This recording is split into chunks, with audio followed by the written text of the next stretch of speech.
All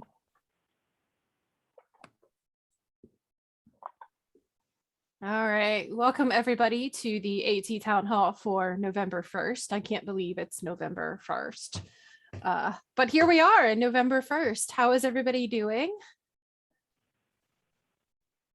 We're here.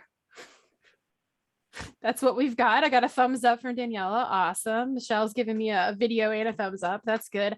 Anything exciting or wonderful happened this last week that you want to share?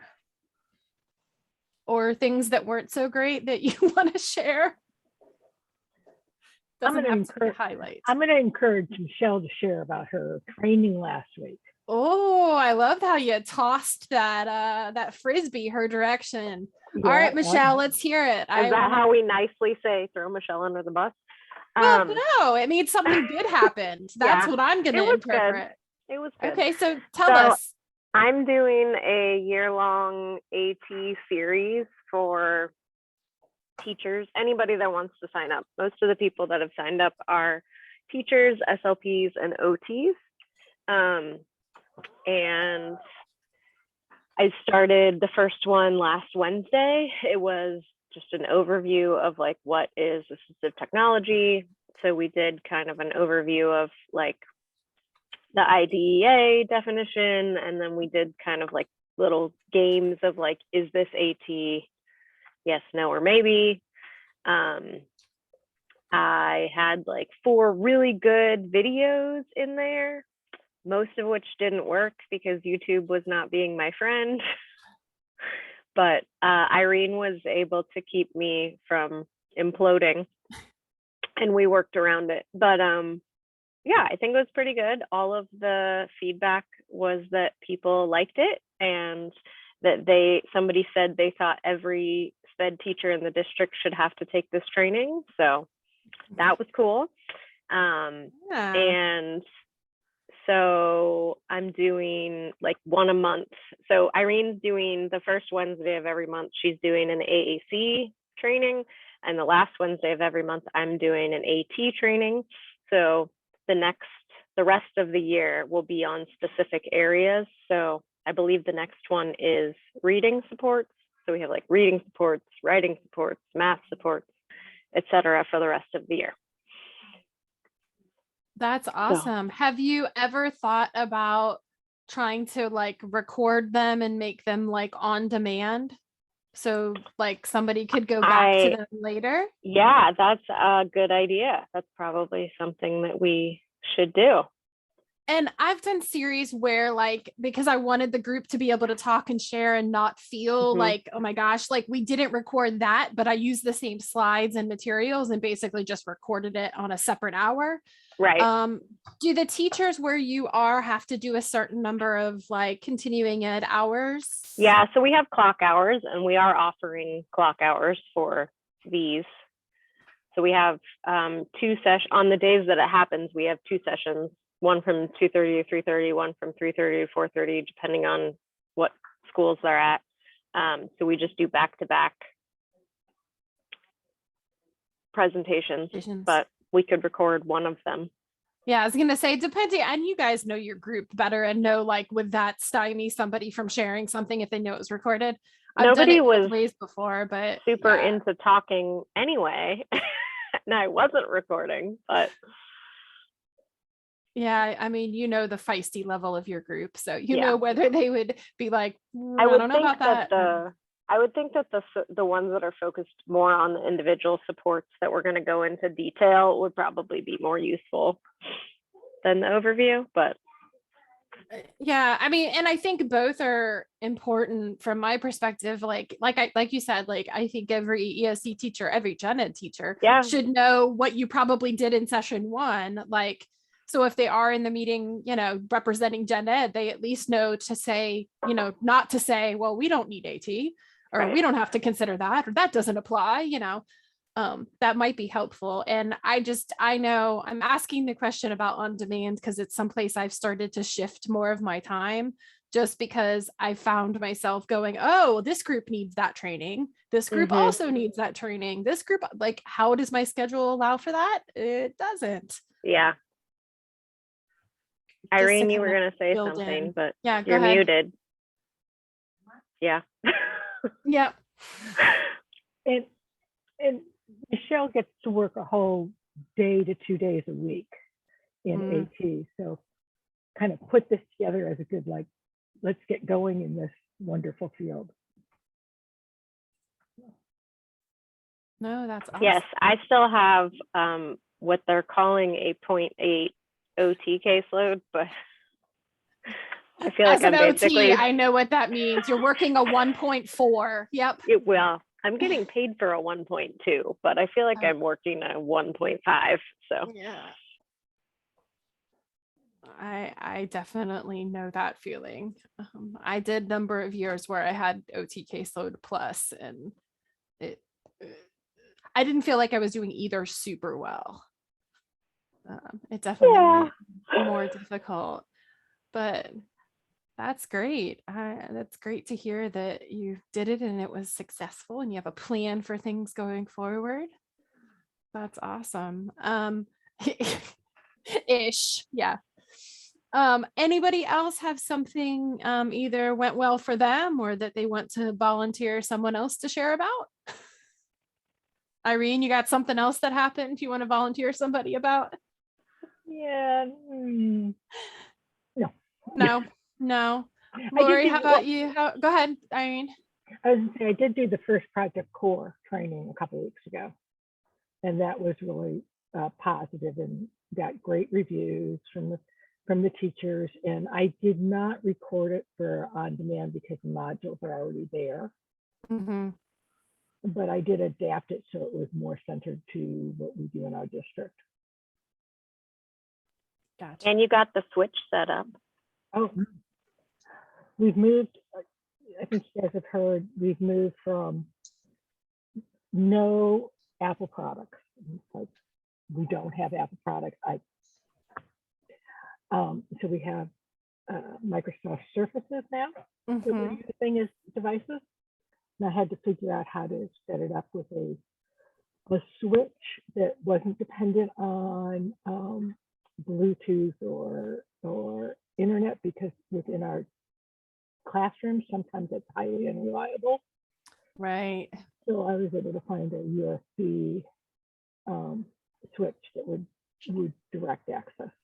Yeah, which is good, but on a Surface Pro, I know that means the one USB port is now occupied by a switch. So I hope you don't need anything else. Well, in this case, I don't. And actually, the switch I have has links for 2 more switches. So, and I haven't tried it. I have something similar that I use sometimes that I can plug in with the port to the port that will provide me with 4 ports. Yeah, so what kind of switch are you using, Irene? Well, I just called a USB port, and I'm going to mispronounce this name. Praetorian. The Praetorian.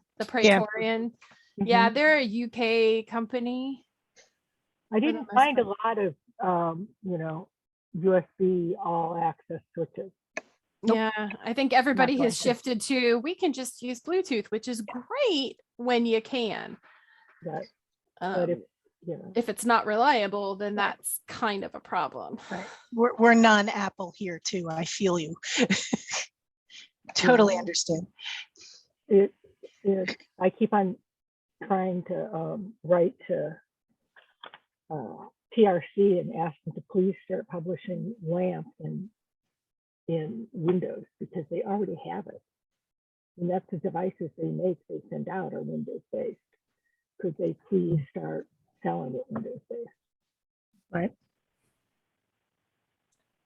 Right. Yeah, I don't know. I mean, I have seen lots of those same commentaries, like it would be great if, and I just haven't, like, because it's not even available in the past software to my knowledge. Kelly, correct me if I'm wrong, but I guess you could kind of export LAMP is built off of Touch Chat, right? Yeah. So LAMP is built off of the Touch Chat framework.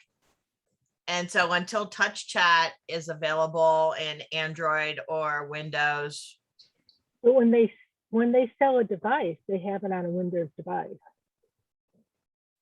Well, Touch Chat is Windows based, because I can program Touch Chat or NovaChat on my PC. So they do have a version. With the chat editor, you mean? I'm sorry. Yeah. Yes. Yeah. But it's not, but the LAMP Words for Life. Oh, good. Jennifer can answer this question because my brain is spinning. The LAMP Words for Life is not available in Pass or chat editor. No, Words for Life not yet. LAMP Words for Life is available in the New Voice software, and it's available on the Empower software. So all of the PRC products used to be based off of the New Voice software, and they rolled out their Empower software, but I believe you can still choose between the two. Empower is just a little bit more user friendly if you're not like I've used the New Voice software a lot. I still struggle with it.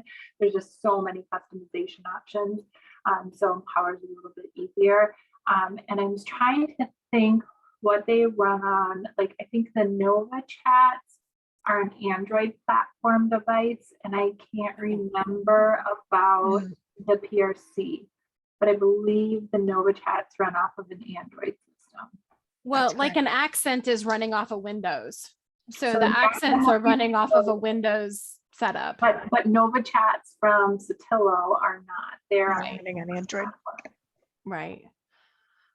Which definitely makes it more complex, you know, and especially when you are the person that's trying to manage 5, 6, 7 different options, because we want our kids to have the setup that works for them. It does make it difficult. And I think the place where I see that it makes it super difficult is having the ability for someone in the class, paraprofessional teacher, whoever, to model.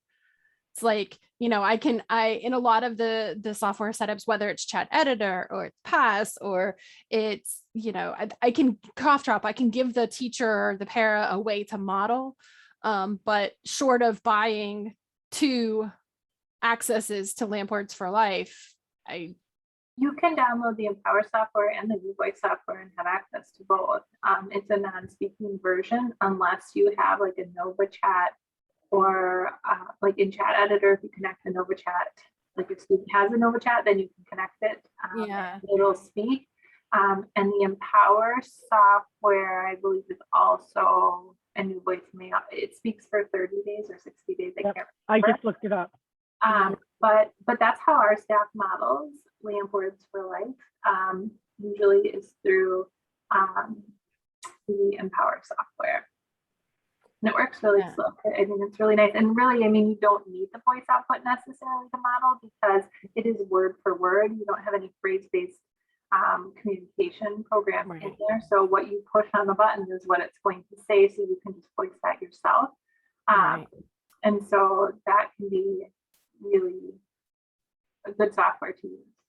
Yeah. And I have a bunch of students that are using Accents in the eye gaze realm, but I don't have a bunch of students using LAMP Words for Life. Almost all of our other students are Touch Chat with Word Power or Proloquo, some of them, a few, and then some of them are Cough Drop. A big chunk of them are Cough Drop.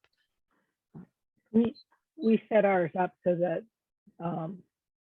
we have certain ones that we go through a system when we do our trials so that we can hopefully minimize the number of different devices the teacher has to learn and make the environment more universal for the students. Yeah, so when we set up our paper AAC system for core boards, I basically have a version of Touch Chat with Word Power, Proloquo, and Cough Drop that are all the same core homepage. And that's the same poster that my teachers have in the classroom, and it's the same small 8.5 by 11. It's the same mini core. After that, I think it was kind of impossible to have everything be the same just because of the nature of those systems. But in terms of like a universal like home page, the core is the same on all of those.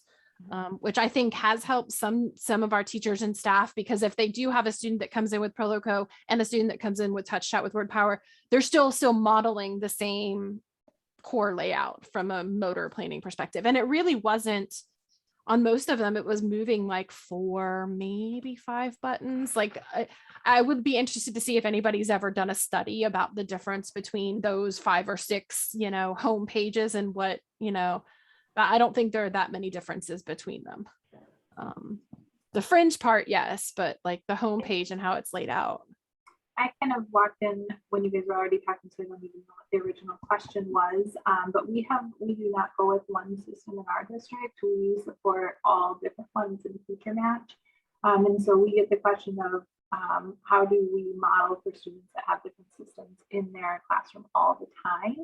And I always talk about it in terms that I have a nice, hey Google, turn off the alarm. Pizza's done, so I got to talk fast.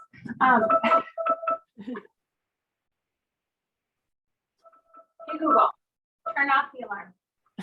Sorry, I've got a sick kid home today, so I'm working from home. So I talk a lot about, I have a really nice, and I'll look for the link after I get the pizza out of the oven, but I have a really nice prompting hierarchy that talks about the role, the prompting hierarchy, the role of the primary facilitator and the role of the secondary facilitator.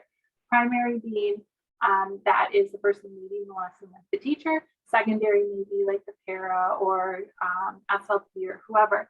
So we talk about that with our teams, and when we have students on different systems, really discussing, well, the teachers up there modeling on the core board, a lot of those symbols are very similar. Like go looks pretty much the same on all the different systems, usually an arrow. But then when we have somebody that's on a different system, that's the role of the secondary facilitator or the para or whoever might be supporting in the classroom to be modeling on those individual student systems how to find those words. And so then we really just talk about how do you search for a word if you don't know where it is, something quick and easy. Sometimes we have some of those supports in place, like the ACE Language Lab has some of the sheets that show how to get to different words, maybe have some of those you know, for that secondary facilitator. But usually we're doing a lot of explicit instruction in those core words too. So that's part of that explicit instruction of, you know, this is where the word is, this is what it means, this is how we use it. We've modeled it a lot in the classroom and talked about it a lot before. We're really asking people to use it within like the context of the instruction as well. But I think when people can really wrap their minds around whose role is it, because the teachers are always telling me, I can't go around to like 7 different kids' devices modeling the flow of my lesson is, you know, I'm losing it and it's taking too long.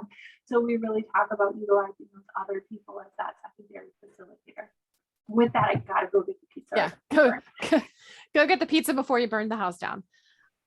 Does that help though? I think it was it you, Irene, that was asking that question? Maybe it was Lori. We started talking about LAMP, Words for Life, and the difference. I don't know. We were just talking about LAMP being a Windows format, and yeah, went down various rabbit holes from there. It was a good discussion. Yeah, sometimes the rabbit holes are the most fruitful discussion in this hour, I think. I don't think there's a week goes by that I don't learn something. Haven't had to, you know, look something up during it to know more. You're like, hey, I want to know more. So are there other burning questions that are kind of floating out there that we could use our collective knowledge on? I have one, but only if nobody else has one first. No, let's go for it, Lori. Well, mine's a little off the beaten path. That's why. I like that. The SLP and some of our behaviorists are trying to figure out how we can comply with HIPAA and still put up dysphagia feeding videos so that everybody on someone's team can see the video. Where do we put it? Anybody have any ideas? Are you a Google district or a Microsoft district? I'm going to say Google. Yes. Yeah. Yes is an okay answer too. So no, I was just thinking that through because I use different things than they use. So yeah, we've done a couple different things in terms of like student videos.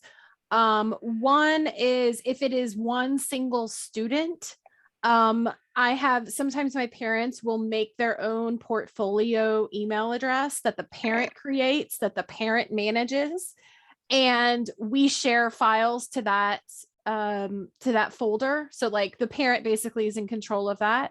We've done that before. I've shared videos from Google Drive. Now, there's a couple ways to do that within a team that if a parent has, because at its core, there's no parents involved in this. These are adults. So we have guardians. not Okay. parents. Okay. So Well, whoever has Many don't have parents. okay, whoever has the decision-making rights for that adult can also sign to say that they're like a lot of private practices will have one that says, yes, we're allowed to communicate by email. Yes, we're allowed to, like, some of those common things that are maybe HIPAA barriers. So that's one, is like, I've had parents sign before and say that they consent for educational purposes for videos to be shared with their team. That has kind of helped. I don't know if Kelly or Jennifer, you have other thoughts on how to collaborate with an adult team. It works the same as Guardian, the school, guardian, the guardian versus is different. whoever, and share those videos in a way that still keeps us out of HIPAA jail. We have a big HIPAA policy here. Big. So what is the policy for other things like documents and those kinds of things? If you're sharing them, what is the current policy? Everything is kept in Google. Everything is kept in Google. So I would ask whoever your Google admin is, just to ensure, I'm going to guess, but just to ensure that whoever is the Google admin has signed, that organization has signed a BAA, a business associates agreement with Google, which then that Google workspace that you are in, sure we have. is it, I'm sure, but if you're looking at everything, you might as well ask the question. Yep. Because then you know everything that's in that workspace is HIPAA compliant. Okay. And then I've worked to get a release to the guardian to release us to share with the team for educational purposes. Kelly, is there anything else you've done in those semi sort of situations, school or otherwise? I just made sure that I get permission from all the adults that are in the video, not just the client. We've run into a situation recently where a parent took a video of their child, but that video also had the voices of other students in the classroom and of the teacher and the SLP, and they took that video to an outside AAC evaluator and showed it to that evaluator, and that evaluator wrote up a report based upon that video. So, I mean, for me, two issues. One is that, I mean, that the parent understood their own legal rights, but not the rights of everybody else. You know, we're taking videos and showing it to somebody outside of our school system that's not on contract with the school system. And then the person who got that video should have halted it. So I have some big ethical issues with the person that reviewed that video without having any evidence of a video release. Right. In this case, this would be a isolated video of just a feeding protocol. So but thank you. That's an extremely good point. But I've been in court since May, so everything. You have you have your legal glasses on. I have my legal glasses on that I'm taking off this week and not to be put on again. Oh, good. We can hope for you. We can hope.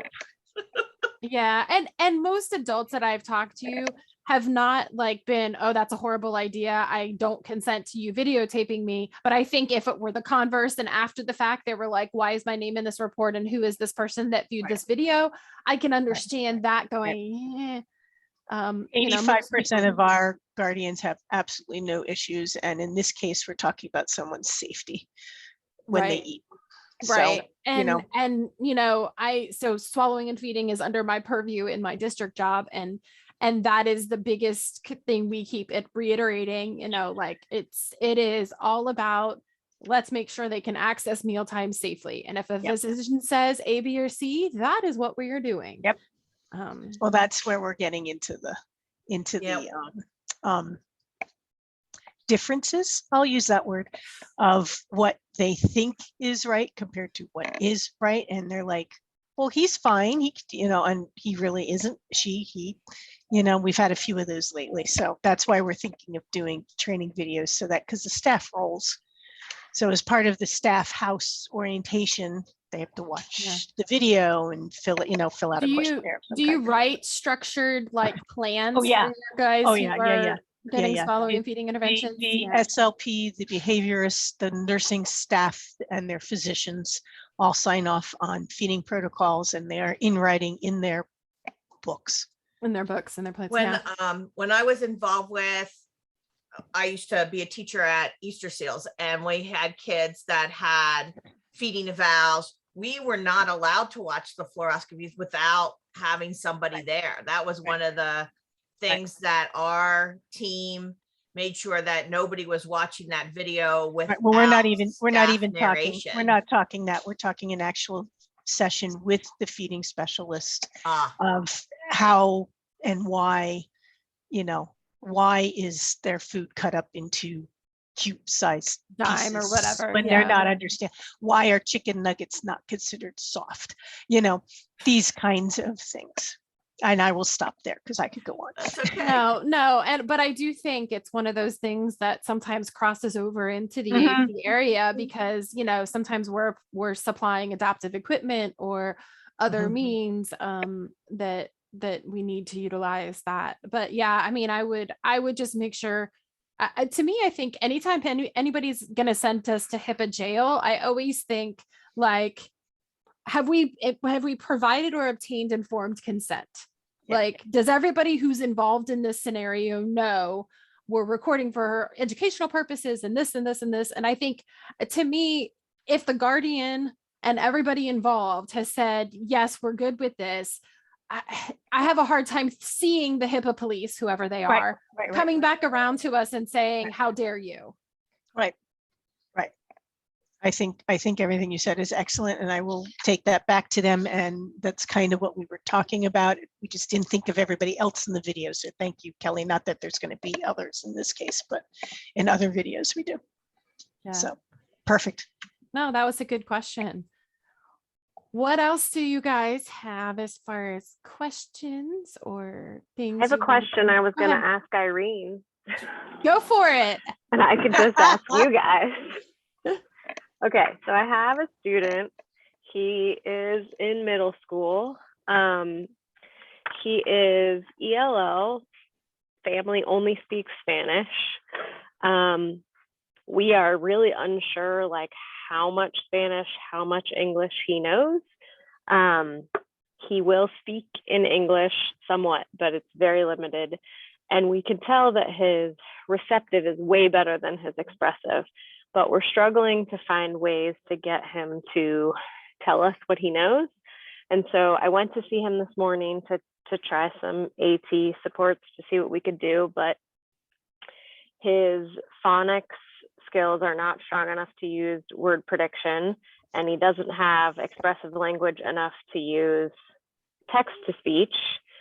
So what I told the SLP and the teacher was, I think we should just focus on getting him really strong in his ability to use his cough drop device so that, he's at least communicating. And then maybe if he gets better at using, because he's a pretty smart kid, he just can't like tell us what's in there. So my thought was that if he gets really good at being able to use cough drop, that then like basically that would be how he could write. But I don't know. I'm just kind of like, I don't know what else to do for him to get him to be able to like share his thoughts and what he knows about the material, because he's not able to really participate in most of his gen ed classes. You have ESL teachers? Yes. That's a person I brought in with my Philadelphia kids. Yeah. Because I don't really feel like they a starting point with those kids so that they would, first of all, which variation of a Spanish language they were speaking, because we had a lot of kids who were from Puerto Rico. Right. And so the words weren't the same. And some of my kids were testing lower because the person who was giving them the supposed Spanish version of the test was using different color words than what my kids knew from their language, their Spanish language. So so finally it was just like, I need you to be a part of this kid's case till we really get on a roll with what he or she knows and look at it from that literacy perspective of second language learning. Right. And really with AAC, then it's a third language learning. Right. And I think that, one of the things I've appreciated with working with some of the pod trainers that are in Brazil as they've converted things into Portuguese was really understanding that it isn't really about translation, right? It's not just translate this word, that word. And so many people do that in products where they just swap out the word, they go into Boardmaker and swap out the language. And it, the components of the arrangements in these AAC systems need to be looked at as well. The other person to seek out and look for is Deanna Wagner. Deanna's doing, I think, twice a month, a practical AAC column. And they have and on USAC, they have a meetup, has a Spanish speaking language meetup every month. In fact, I just got the invite for it. So those are just some things to look at for what's going on in other languages here that can be supports as you go. So I'm going to drop in the chat one of the blog posts. This is one that I think Carol put the link in, but it's really Deanna's post. So the author looks like it's Carol, but it is definitely Deanna. And this one's specific to Spanish. And then I think at the bottom of it, it links like more about her information, and you can just search on the Practical AAC site, Deanna Wagner, and get through. I have had a couple of students I worked with, one student internationally who, because of collectively where they lived and their family of origin, they had 4 languages that they were switching between. And we chose Cough Drop because we could semi-quickly do that. And she was very similar in terms of, we weren't very sure, just because of her situation, how much did she know? It turns out she knew a whole heck of a lot and just didn't have the right means. So she actually, it was really interesting to watch her virtually. Unfortunately, never went to Italy, would have loved to, but to watch her kind of code switch in how she switched between things. So here's the beauty of Cough Drop. I can show you what her pages look like. So her main homepage was here, and then on the sidebar I had Russian, German, and Italian. And then there's another page set that they built for their native language, which I'm blanking on right now. And what we decided, because we had those same conversations that Kelly did, that grammar is different in spaces and places. And so we talked to her family, what do you want to do? They wanted this page to be the same, because it seems like what was happening in her brain was that she was kind of thinking in 3 different languages, but it was coming out. So, they talk about Spanglish and kind of both, like, that's kind of what we saw, only it was a composite of all of these languages.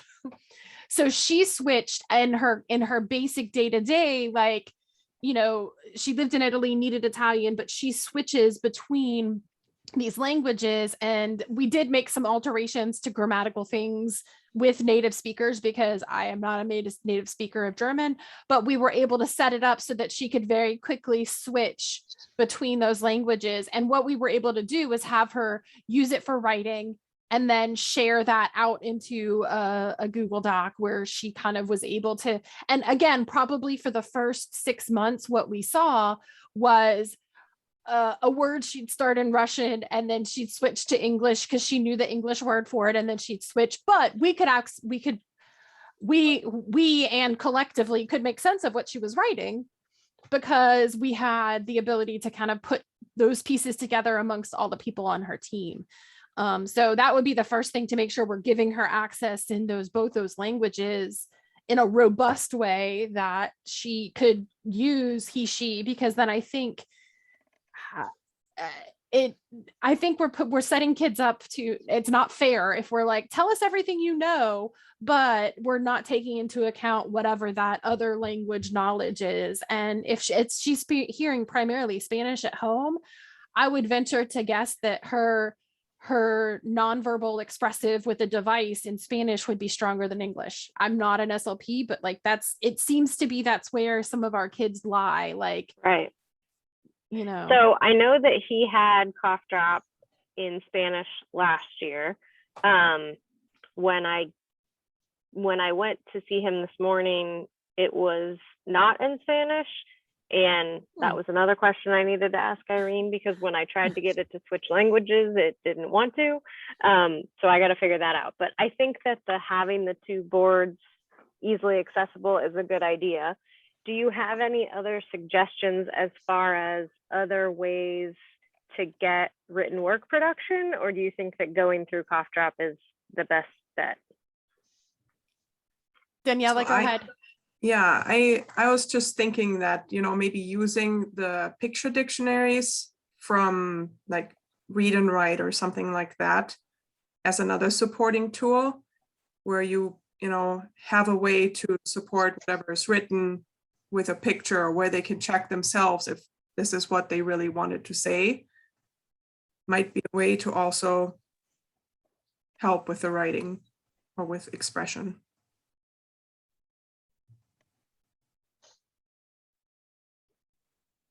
And that's where I think that ELL specialist is going to be, whatever their title is, where you are, is going to be like a very important partner to kind of say, because to me, I don't know that the strategies you would want to use are all that different just because they happen to be low verbal, not using a lot of verbal language. You know, to me, it's like, let's take what we know works research-based for all dual language kiddos, and then figure out how do we then make it accessible for a kiddo who, like, verbal expression isn't their go-to.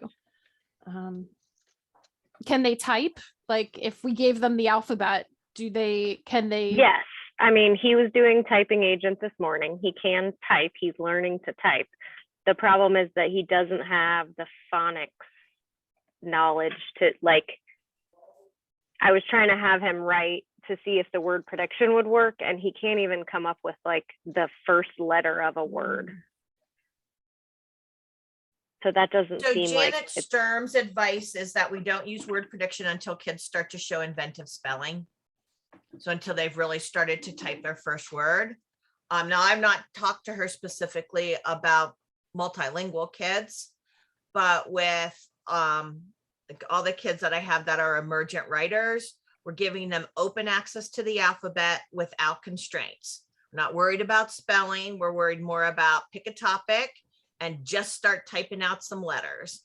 And what we see is that they will start to just explore the keyboard and try out all the letters, not trying to make meaning from them, and just use that scribbling approach that they're going to scribble with the keyboard of their future. You'll see some work from Gretchen Hanser on this at the North Carolina Literacy site, from Janet Sturm and the Developmental Writing Scale. And we just follow through with giving them lots and lots of daily opportunities to what Gretchen calls free writing. And I have kids that will, you know, type 4 letters and they're done. And then we celebrate those 4 letters. It's interesting that you say that, because I opened a Google Doc this morning to like play around and see what he could do, because I didn't really know anything about where he was at. And he seemed like he wanted to type, and he typed like a whole sentence. None of it made any sense, but he did write a bunch of letters. And I thought about, like, should I have it read it back to him so that he knows what he's writing, or no? No, just let him type. I mean, and you might have a year or 2 like this. I mean, we think about how long, I mean, being an OT, how long are children allowed to scribble with crayons? Right. Until we ask them to form a word. It's like 3 years. Yeah. And so we need to afford our kids that are going to use alternative access the same way. And so just letting him play around with it. And if you see some of the things that those of us that are working with Janet and these alternative keyboard kids, is that they type a little bit because they don't feel like they have permission to type whatever they want. So you have to get past that. I have to be right, and somebody's going to tell me every letter I'm going to type, over prompted phase. And then they'll type lots and lots of letters. I have a girl that I typed with her eye gaze keyboard 300 letters in 20 minutes. It was amazing. And then they start to get particular, and they start to hone down into oh, they might just use a few letters that are their favorites or sounds they start to understand. Because what Gretchen found in her research was the letters and letter sounds that teachers were working on started to show up in the open free writing of her students. And so if you just let them go, that will, you know, and don't put too many conventions on top of them. But it takes a while, and you've got to keep people's patience, because everybody wants them to type their name and they want them to type all these words, and they're not ready to do that in the writing development process yet. Yeah, that makes sense. Maybe I'll see if his ALC teacher will build in some time that he can do that in the mornings. Yeah, and it really, it's like 5 minutes, 5 to 10 minutes, and then usually they're done. Janet does like it if they choose an image, like if they say, I'm going to write about skateboards, that you find a picture just to anchor the idea, because then people can start to look for words that might have letters that might have to do that. We had a really great presentation here in Wisconsin with Beth, Jennifer, what's Beth's last name, from PRC. And she does the all right already presentations. You can look for that off of the PRC Sotillo. And so she went through samples that she would take from kids writing and how she would give, you know, descriptive feedback, not just like, yay, you wrote 5 letters, but look, this is a picture of a gorilla and you have 2 G's in what you wrote, and just how she associated their beginning writing with meaning and making meaning. But I think they have that either as a recorded webinar or. It is a recorded webinar. I found it in their stuff somewhere. I don't have the link offhand, but I can throw in the water and slideshow that has a link to the handouts from Beth Waite. I don't know how you say her last name. Kelly, do you know? No. I don't know either. That's why I left it to you. Thanks. On a side note, I was in a classroom with 8 Dynavox users before we had eye gaze. And I think Kelly knows exactly what classroom this might be. And we started with them writing with their Dynavoxes and sending it to the computer as a document for their 2nd grade classes.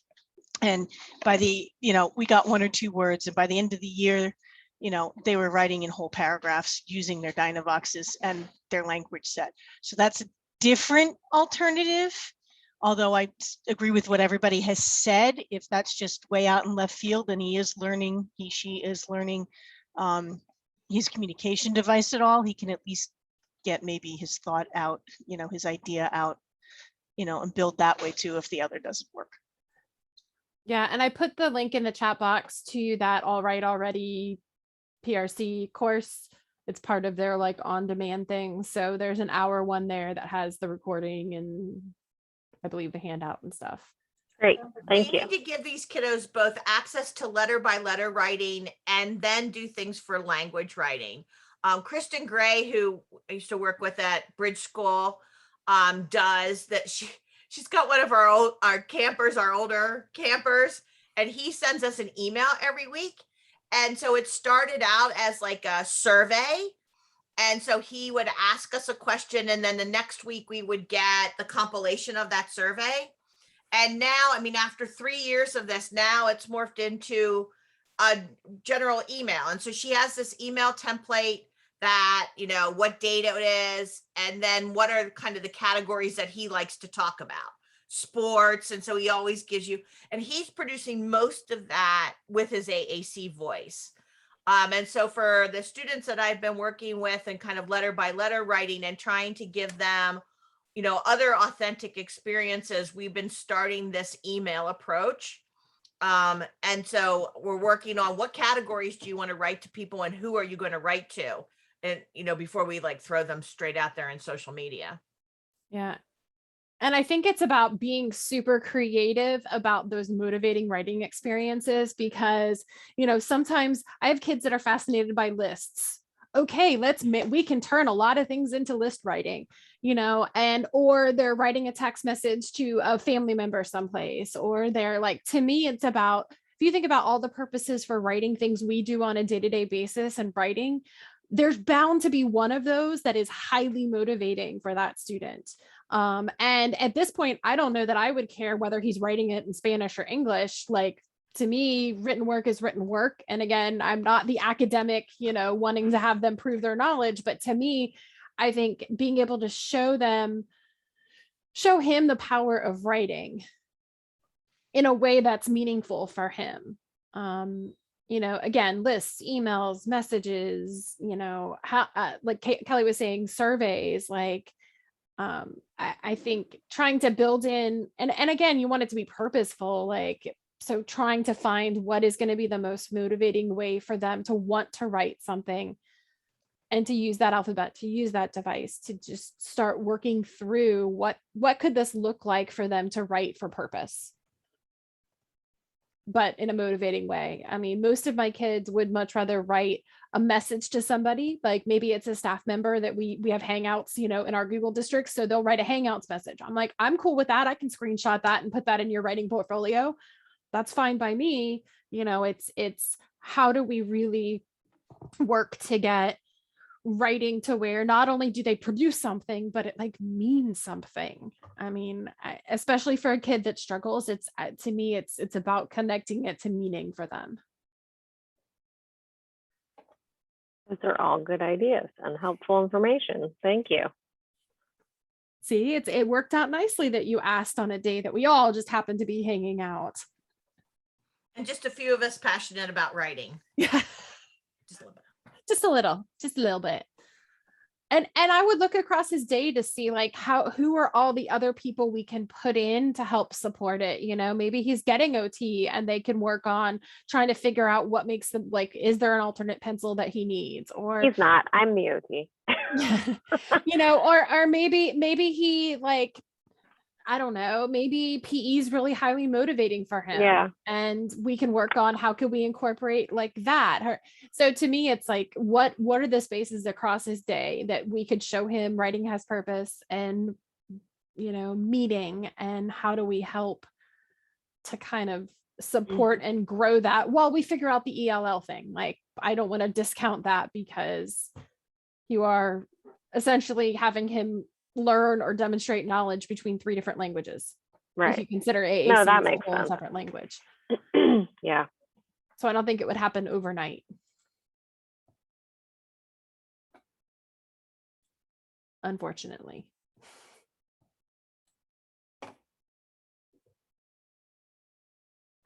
Oh, Jennifer, thank you for putting all of those things in the chat box, all those links. I will just say, I've got a kid yelling in the background, but I do have to go. It's a crazy day. That I don't even really know where this originated from or where I picked it up over the years. It came from when I worked down in Illinois. They used it a lot, the images for the primary and secondary facilitator, and I just have glommed onto it a lot over the years. I really like it, but it's all based off of the prompting hierarchy I like. Because it's based off of Janice Slate's Presuming Competence type, that book, and it's simple. I struggle when there are partial verbal prompts, partial physical prompts, all of that, and I think that you lose track of where you are in that prompting hierarchy. So for the sake of consistency and keeping it just easy for like paras and training different staff, I find that using that simple like 4-step prompting hierarchy really, to me, is easy, and I get more success with it. And like at a certain point, if they're not pointing to the symbols and you're giving that expectant delay and you're pointing towards their system, trying to cue them to do something on their system, they don't know. And so I feel like just giving that model, and when we think about AAC and how many models it takes to learn, I just always talk to staff about how important it is to model.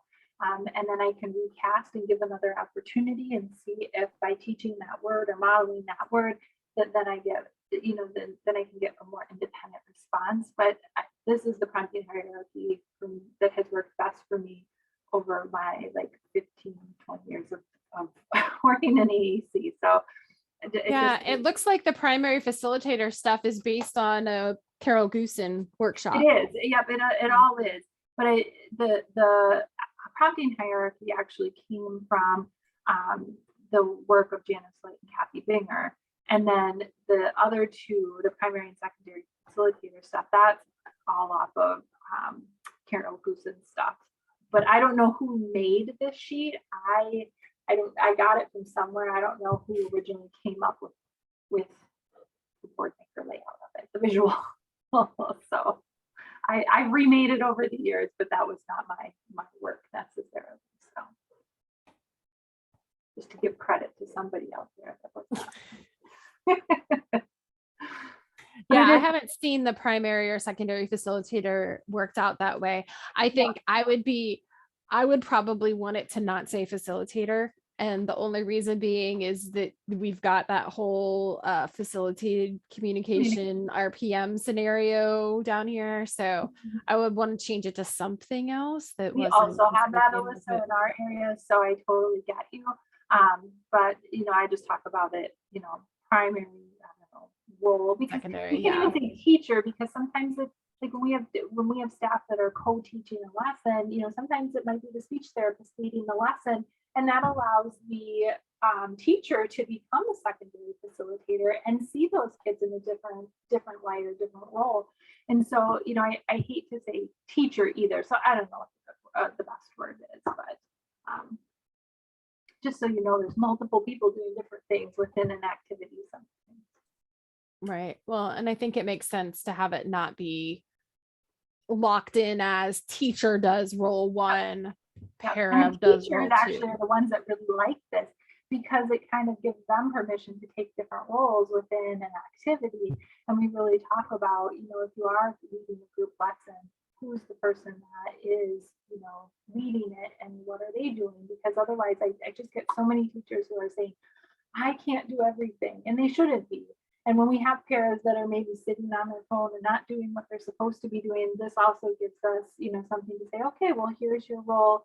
And the teacher can say, this is what I want you to do within your role for this activity. So it just gives a framework for some of those conversations. Good reminder. That makes sense for sure. For sure. Anybody else have any burning questions? We have 3 whole minutes to solve all the problems of the world. Anybody got a problem of the world that they need solved in 3 minutes?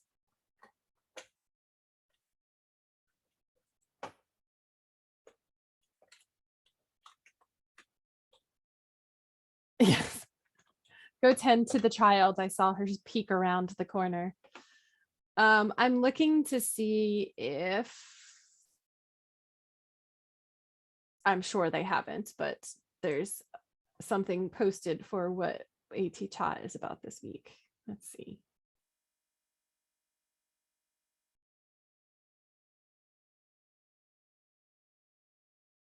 Probably not, because that would be super helpful. Do you know, Kelly?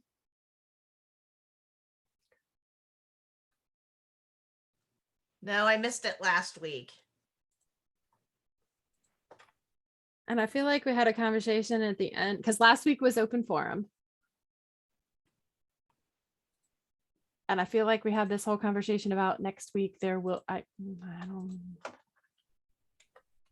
Okay, is there anything else we would like Mike to do? Because my email only has the question about how the links are set up. So if there's something else that he needs to be voluntold towards, that's the penalty for not being available. Ooh. We need electronic copies of his cards so that when we run out of discussion points. Yes. So he needs to put those in Google Keep or something for us.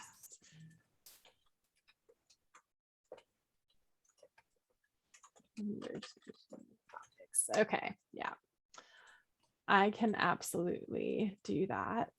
I was looking to see if anything was in the chat from last week, but I have to get back there.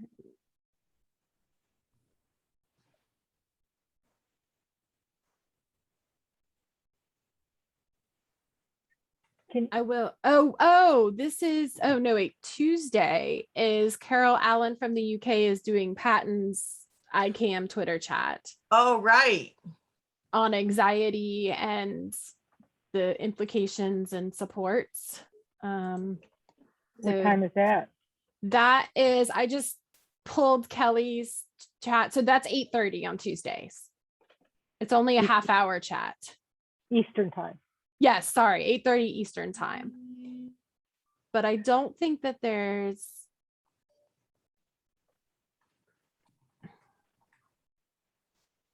anything specific about this next week. If you're bored on Thursday, Hillary and I are doing a presentation that you can come hang out and hassle us. I signed up for that.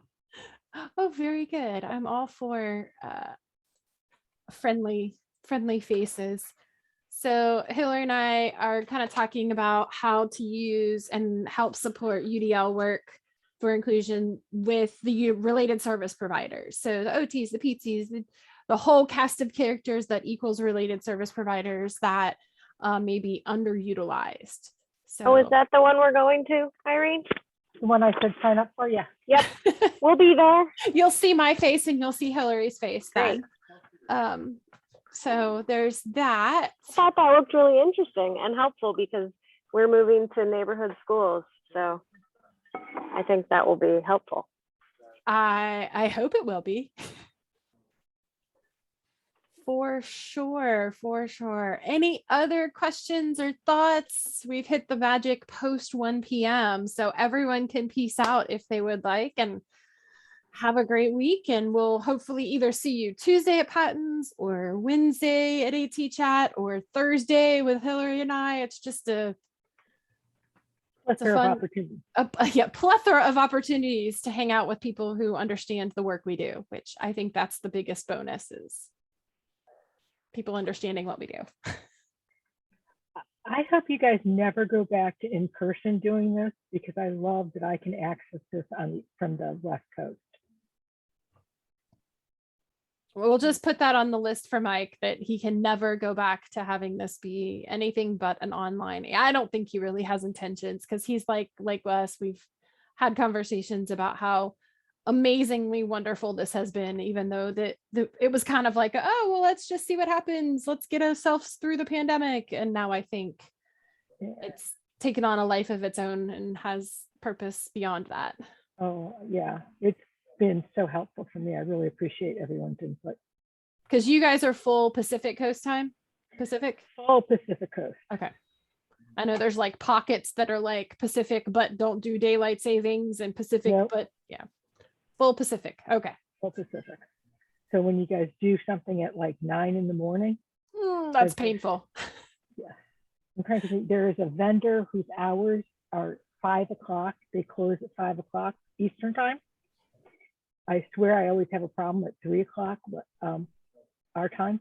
Yeah. They just have decided, nope, don't really want to work anymore.